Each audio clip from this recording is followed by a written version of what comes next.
as we were wrapping up on the last business, we have completed all of the bills. So very excited to have that accomplished. As you hear us say all the time in the legislature, it's our one constitutional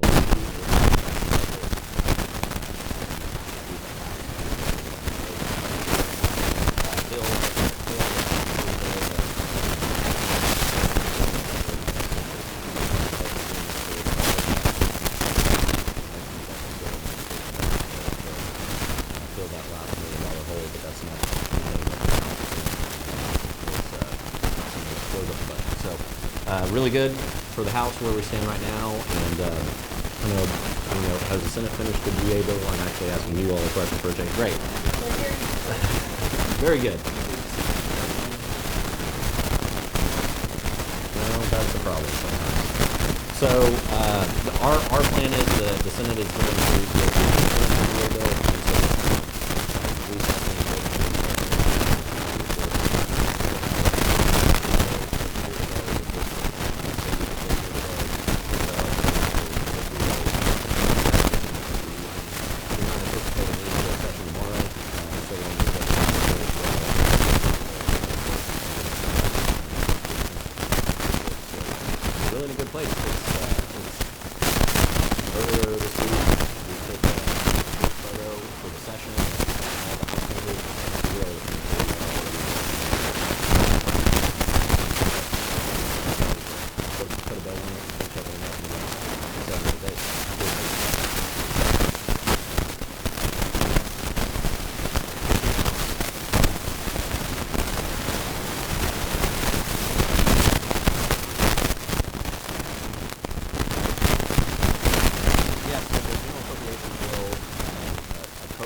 every year,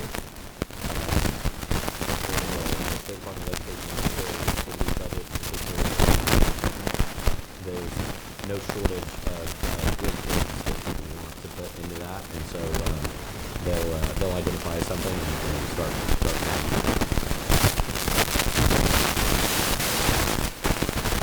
I would be very surprised.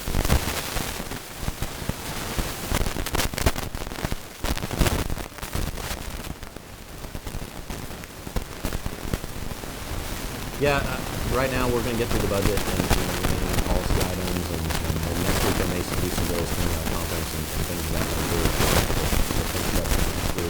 And then we'll have some conversations with the government potentially take up on the override. Those will be conversations probably this week.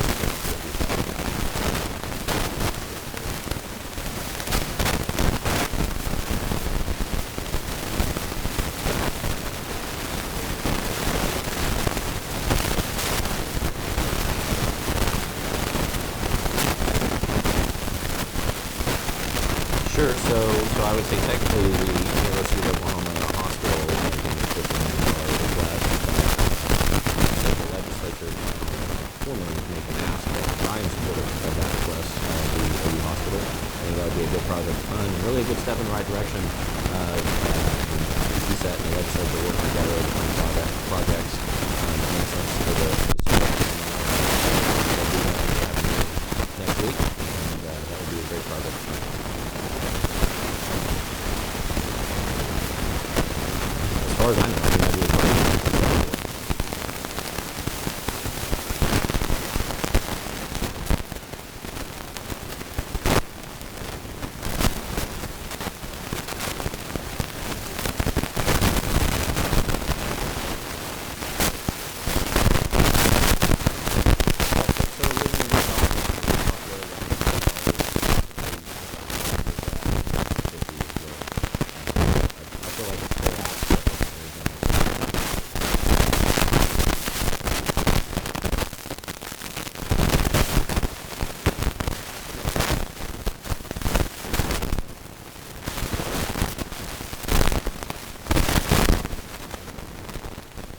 Absolutely. I mean, the American people voted for Donald Trump to be president, and this is something that he has really leaned into in his second term in the White House. In fact, the White House official Twitter account tweeted about this last week. This very project is mentioned because this is what Trump's been talking about, is bringing back manufacturing jobs to the United States of America.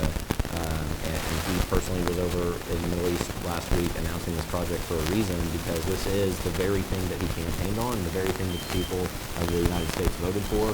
And so it's huge.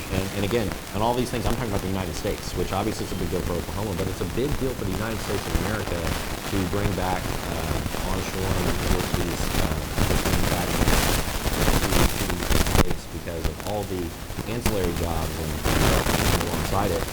Because a lot of things haven't really been, there's a lot of really, really opportunities. So looking forward to it, and I'm just going to take that up at some point later on this afternoon or evening. But really good project, and it's the first big project coming out of the lead committee. And as you know, our lead committee unanimously approved this project to go towards the full legislature, and we did that for a reason, because it's a project that really makes sense. What was the... told you if they have that whip? Is there any update on your end as far as right now? I don't ask about their whips, and they don't ask about ours. What was the urgency on closing off access under the Taxpayer Transparency Act for the parental choice tax credit? There was quite a lot of back and forth yesterday on the House floor. These tax credits have been public for 12, 15 years and other types. Mm-hmm. Was that just an oversight by the legislature when y'all passed the actual tax credit for private schools that you forgot about that? Sure. I think I saw you in the gallery when I was debating, and I would kind of go back to what I said yesterday, but also, I didn't personally run the original parental choice tax credit, but with any major piece of legislation, there's going to be cleanup, and so this is the first big cleanup bill of the parental choice tax credit, and there's a lot of things in this bill, and so I think it's good legislation that moves the state forward and sets this up. Personally, I don't think we should be revealing taxpayers' personal information on who does and doesn't claim the tax credit. I just don't think that's appropriate. Just like we don't reveal everybody that's on food stamps. We don't reveal everybody who's on Medicaid. Those are privacy laws under federal privacy laws, they're not state privacy laws. Sure. So why can't we have the same privacy laws? Well, that's the tax credits in there, something like biomedical research credits, all that stuff. They're in there too. Individuals claiming those, $20, stuff like that. And I agree with what Chairman Curb said yesterday. We should look into excluding that as well. Somebody.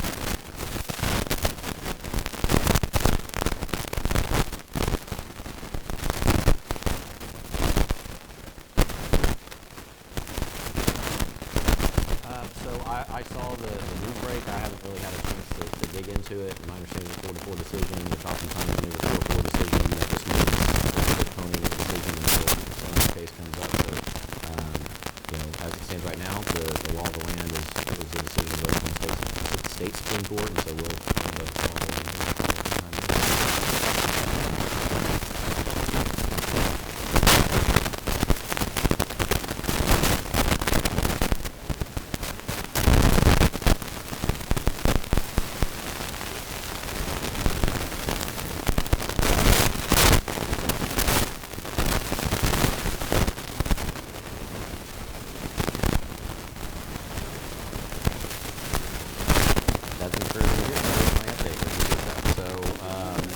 love for the state to take that up. I think that's common sense legislation.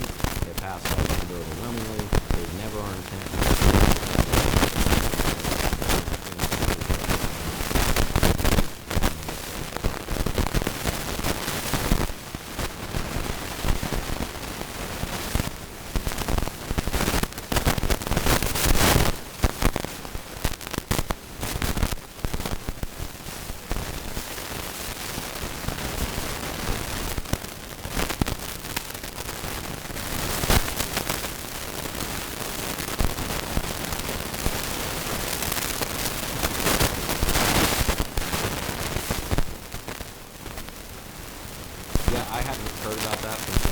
concerns, but I think that kind of goes to affirm really some, one thing that's fascinating about the parts of the population, particularly about charter schools.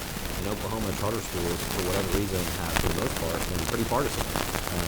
You don't see a whole lot of Democrats that continue one on the House side, but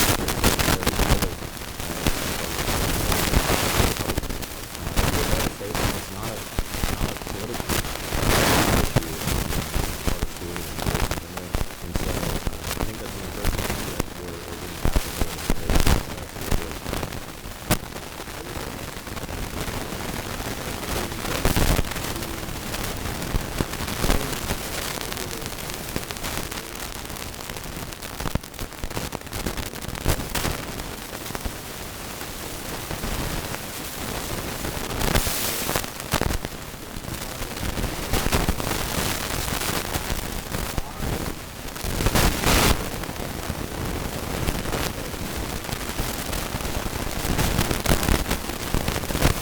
Yeah, I mean, I know language we've been working on all session and several members, so this is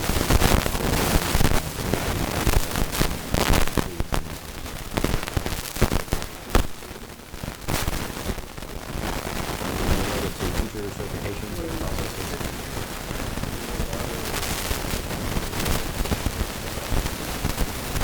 So I mean, I think those are some of the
I would say on that, again, we have to working on this.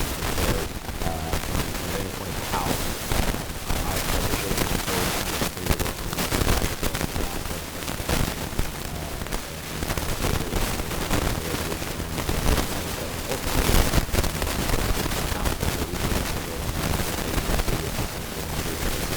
we already did this once,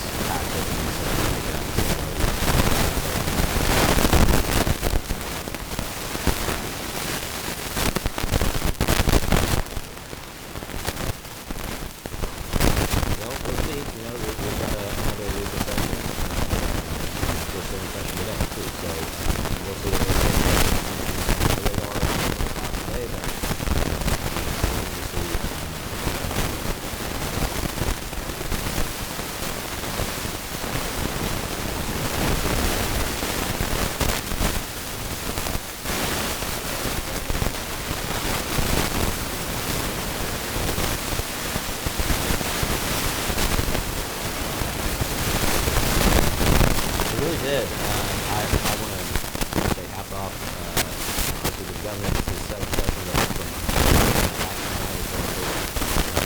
seven in our respective roles, we chamber and we've worked well together. And this is my seventh year being in the budget negotiations, and this, as I said in the press conference with the governor and President last week, I think this is the smoothest budget negotiations have gone in the 7 years of being part of the negotiation process. And we really looking forward to this meeting. We've had weekly breakfast meetings with the governor where we continue to get together and just have open dialogue and conversation. And I think that's really important.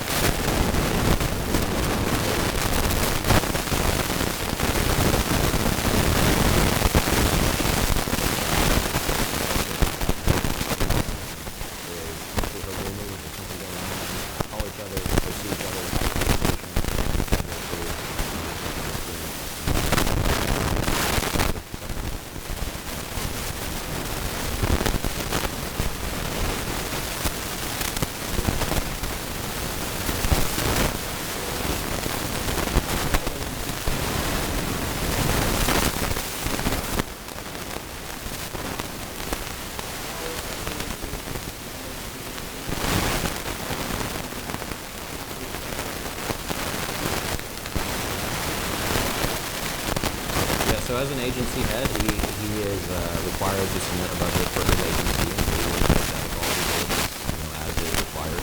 And look at the education budget.